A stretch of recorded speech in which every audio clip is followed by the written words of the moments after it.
Michael, you mentioned in 6th grade that you organized a protest with your 6th grade class. Not the whole class. You never get the whole class. The girls never, ever would go along with the protests. No matter how much I tried Marcia Janowski to go along with it, very bright woman, they just were always too afraid and wanted to please the teachers too much. But there was this guy, Winthrop J. Fraser, who nowadays we would know was flagrantly mentally ill. And he was a 6th grader, and he was in our class, and he would torture Susan Gast. He would bring a battery out to the playground, you know, a 6-volt little, you know those little lantern batteries, David? Yeah.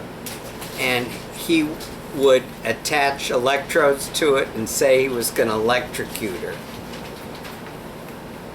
Which is, there was not enough amperage at all to do it. So, you know, it was a false thing. But, you know, he was crazy.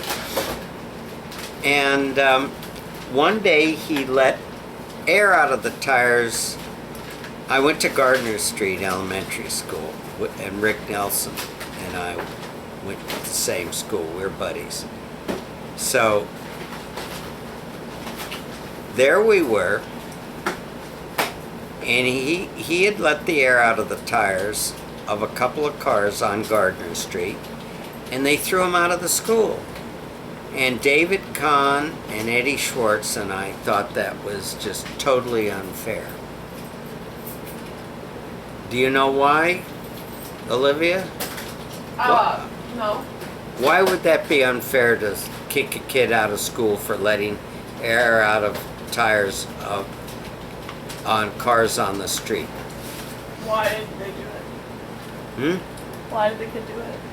It doesn't matter. Why is it, it's a simple... They probably didn't know any better. No. Maybe. No. David? Didn't have a lasting negative impact on anyone. No.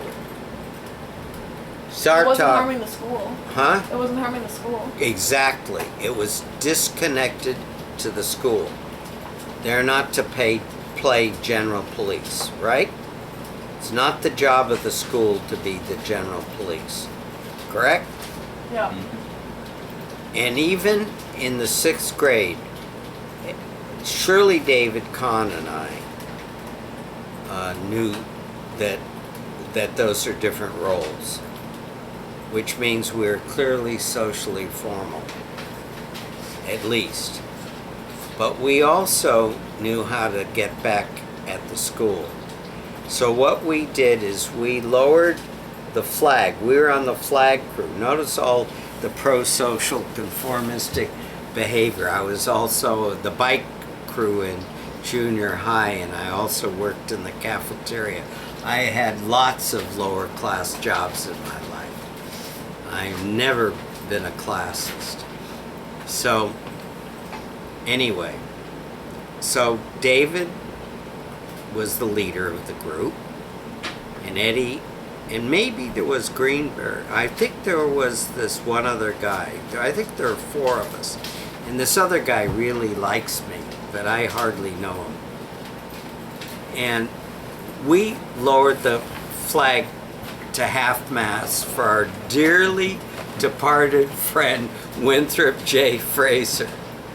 Now, did you understand the whimsicalness, right? Because we didn't like the guy at all. We hated him. That wasn't the point, right? It was the principle. And so everybody had to go to the principal's office. But meanwhile, the second day, they got the flag back up, and they warned us. So the second day, we raised the flag upside down, which is the call for distress. Okay? You know that, David? Yeah. David knows this. Olivia, you don't know that, right? About what? that if you raise the flag upside down, it's like a distress call? I did not know that. Right. So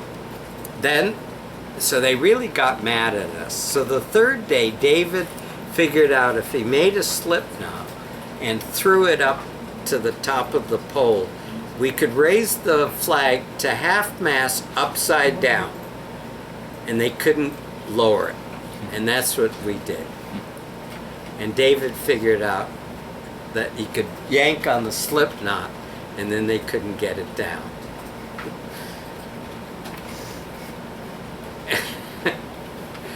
See, look at David smiling. And so we went to the principal's office, and the principal was very religious. She was a Southern Baptist. She tried to convert me, and she asked me to apologize and say I did something wrong, and I said, no, you guys did something wrong, not me. And I was adamant. I spent about a month in the principal's office. So we got about 4 people to go along with it.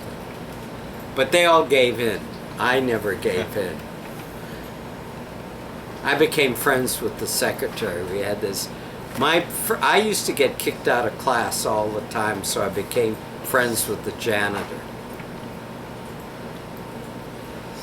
And I became friends with the secretary. I always got along with very diverse people. Does that answer your question? It does. What's your second question? Well, it concerns a little bit of some social justice and contributions to society. And I was wondering if you had all the resources you needed and you could only give one more contribution to the world. I'm already doing it. What is that? I think stage and value is the most important contribution, because ultimately, if you look at all the variables in stage and value, like heritability, interests, if you know people's interests and how they discount, you respect everybody. If you know how stupid they are, you respect their limitations. And I think what a fair society consists of is treating everybody with respect. That's that simple. It's not any different than what Jesus said. He is without sin, cast the first stone. You're not to stand in judgment of people. And I think what hierarchical complexity of tasks and value are about is not standing in judgment of people, understanding them but not standing in judgment. And I think it's a basis of modern moral philosophy. I don't think there's anything else to it. I think everything else can be derived. Free speech can be derived. So, I'm not a pro-democracy person. Democracy is a stage 10 popularity contest. Democracy, political democracy, is very complex and needs to be regulated. It's not as if you have to, like in capitalism, you have to have a fair playing field. I mean, that was what Teddy Roosevelt discovered, right? The progressive movement. You have to have trust busting, and in politics you need trust busting. You can't have the Koch brothers calling the elections, or the Gates, or the Buffetts. At least they're not monopolies. Go on, what else? And I was wondering what you would say your mission is with your students. And I don't have a mission. I only have tasks that were I don't assign tasks. People assign themselves to tasks. I give a menu of tasks that I think are worth doing, that are high on the priorities, and then people self-select. And if you look at the people who are here, they're all very similar in interest. They're all highest in I and either highest in A or S. And they have other things they're high in, but those are true of everybody who works here. That's a very unorthodox approach from a lot of instructors. And Well, who cares about what other people do? Well, I what- mean, what was from the 4 years old on, I never cared what the other people do. It was never part of my. Why would that be part of my DNA or RNA or memes to care what other people do? That's why I'm not for training dogs. So I want to know why owners, I'm much more interested in why owners get pets in the first place and why they don't feel responsible to them, which is part of stage and value. I'm not interested in rescuing dogs, and I'm surely not interested in being. I think it's mainly about training people, and I don't want to start with dog problems. I don't want to tell people what their problems are, except for Olivia. What are my problems? Oh wait, we're on recording. You can't tell me now. Yes, I can tell you. No, It's no. a joke. Can't you tell that's a joke? We already. I'm not very good with sarcasm. I know that. That's why you're not into popular culture. It's part of the same social blindness.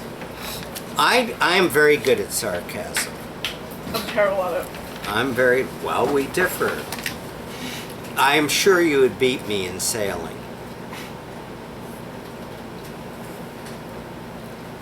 And I did not mind hiking out, even if I got totally wet. Didn't bother me at all, even on a cold day. That's good. I am really a very tough. Last night they wanted to reinsert the second try at my IV, and I said I've had enough. I'm going home. They wanted to keep me overnight in the hospital to torture me more. Am I good today? Am I having problems? No. That's So good. I don't even listen to doctors, and I don't listen to esteemed doctors. did they explain why they thought that you should stay? Of course, and they were all wrong. They didn't pay attention to one key piece of evidence, which is that I can walk 2.5 miles through the woods with you guys. Okay?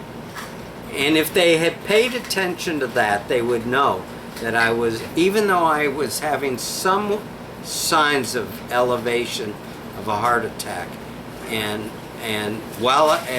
they did the EKG, but they didn't have all the EKGs. It had gotten worse, but I don't think it was that much worse. And you know, a recovery time is a long time for triple bypass.